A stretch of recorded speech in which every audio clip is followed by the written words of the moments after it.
Сайн байцгаана уу? Хууч Мазала контентоос мэдчилж байна. Бид нар энэ удаад Азийн 13 дахь удаагийн Азийн Pro Bono чуулган дээр хууч нартайгаа сан солилцож дурсам шүтэхээр хүрэлцээрсэн байна. За манай Хууч Мазала асарт маань манай мөн Эрдэнэ багш зочилж ирсэн байна.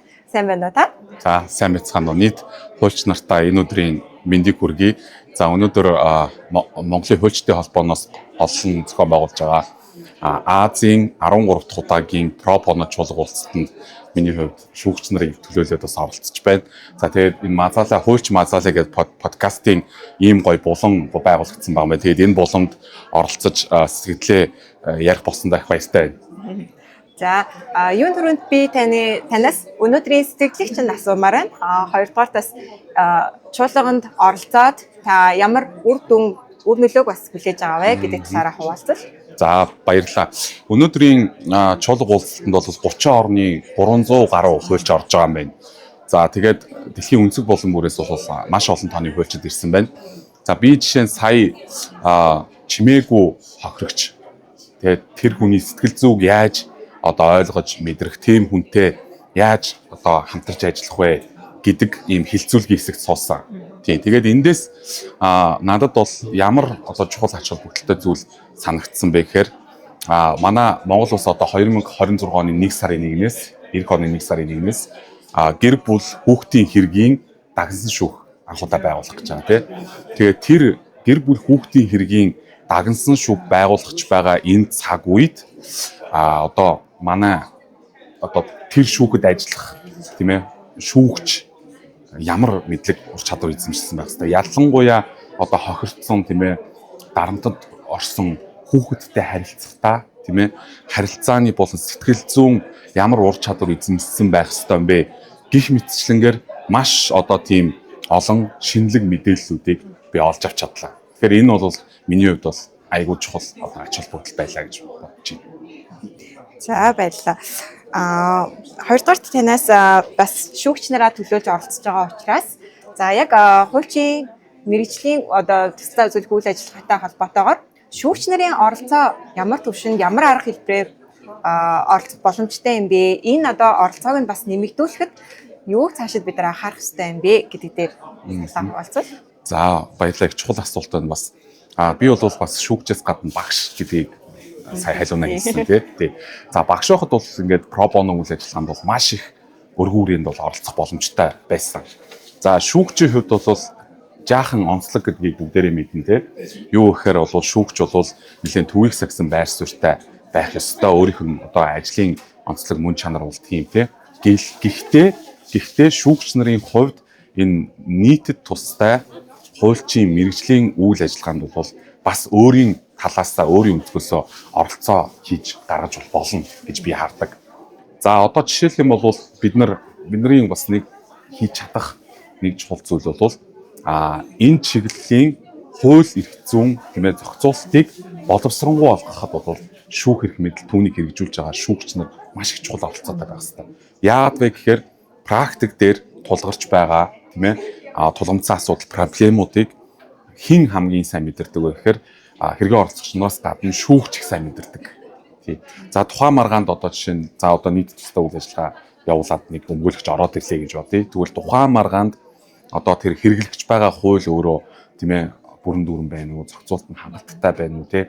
Эрх зүйн хийдэлтэй байна уугүй юу тэргээд энэ талаасаа шүүгч бол айгүй дүн шинжилгээ хийх боломжтой учраас миний бодож байгаа нэг одоо чухал өнцөг бол шүүгч энэ үйл ажиллагаанд хууль тогтоомжийг сайжруулах талаар бодиттой санал санаачлаг гаргах байдлаар одоо жишээл хувь нэмэр авч болсон.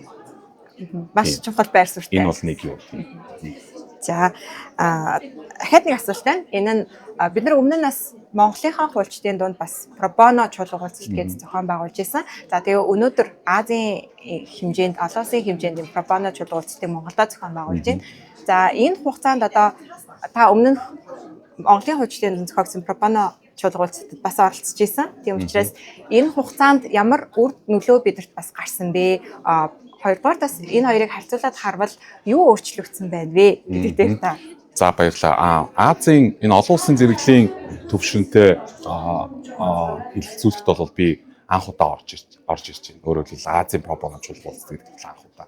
Монголын 2017 онд болсон сая таны хэлдэг юунд бол би орж исэн. За тэгээд тэр пропоно чуулга уулзалт болон энэ пропоно чуулга уулзалтын хооронд гарсан тийм ээ ахиц дэвшил юу вэ гэхээр над бас тийм сая ажиглагдлаа. Тэр нь бол юу гэхээр нэгдүгээрт манай Монгол улсад энэ хуульчийн нийтэд тусдаа мэргэжлийн үйл ажиллагаа дэмжих чиглэлийн хууль эрх зүйн орчин 2017 онтой харьцуулбал бүрдсэн байна. Энэ бол нэг том ахиц дэвшил. Өөрөөр хэлэх юм бол хуульчийн эрх зүйн байдлын тухай хууль, дээрэс нь өмгөөллийн тухай хууль, тэгээ өмгөөлийн тухай хууль бол сүүлд бүр шинээр батлагдсан.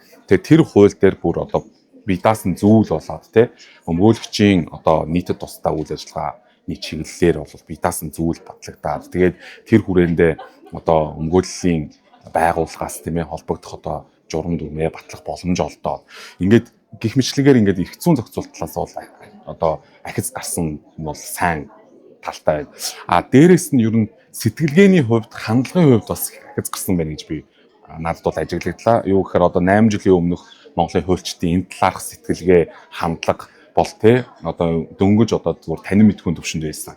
Тухайн үед бол те одоо бол илүү танин мэдхүйн төвшнгөөс өндөр өргөжөөд те илүү тийм мэрэгжлийн те үр нөлөөтэй үр дүнтэй байх тэр одоо сэтгэлгээ хандлага руугаа бол манай хуульчид шилжчихсэн байна. Тэр нь бол энэ хурлын одоо хилцүүлгийн уур амьсгал те хилцүүлэг тавьж байгаа илтгэлүүд хүмүүсийн ярьж байгаа туршлагууд асууж байгаа асуулт зэрэгээс бол айгүй тодорхой харагдаж байна. Тэгэхээр энэ бол айгүй том ахиц болжээ гэж би бодож байна.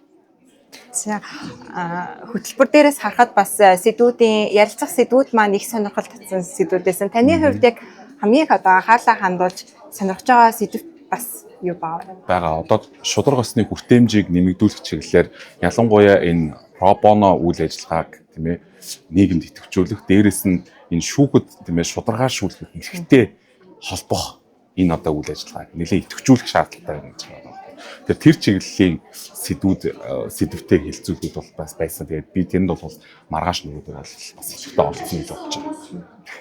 За баярлалаа. Маш богино хугацаанд өөрийнхөө санал бодлыг бидэнтэй солилцож өгсөнд баярлалаа. Тэгээд төсөөлтөнд би ганцхан зүйл асуучих гэж бодлоо. Нөгөө анх бүртгэл хийж байхад бас таны дуртай хуульч хин бэ гэдэг асуулт байгаад өнөөдөр одоо мандатууд дээр нь дуртай хуульчийн зургийг хэлээд өгсөн байгаа юм байна. Та хин гэж хариулсан бэ? Тусганд танилцуулж өгөөч. Энэ бол айгүй сонирхолтой асуулт байна. Тий, яг үнэн ингээд бүртгэл эхлэхэд бол та өөрийнхөө хүндэлдэг, дээдлдэг хүнийхээ хуульчийнхаа нэр зургийг оруулна уу гэсэн байсан.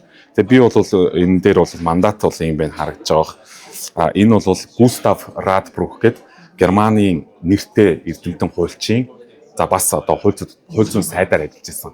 Ийм хүний бол зургийг сонгож авсан. За энэ яагаад вэ гэхээр энэ хүн бол нөгөө одоо хууль зүйн шинжилгээ ухаан дэлхийн хууль зүйн шинжилгээ ухаанд шударга хуулийг дээдлэх тухай, зөв бус хуулийг төвчгүй байх тухай, тийм ээ. Тэнийг үг дуугүй сохроор даган биелүүлэхгүй байх тухай онолыг үндэслэн хүн баггүй юу? Тэгээ би энэ хүнийг хүндэлж чаддаг гэж сонгосон. Энэ бол надад айгүй гоё таалагдсан. За маш их баярлалаа. Баярлалаа. За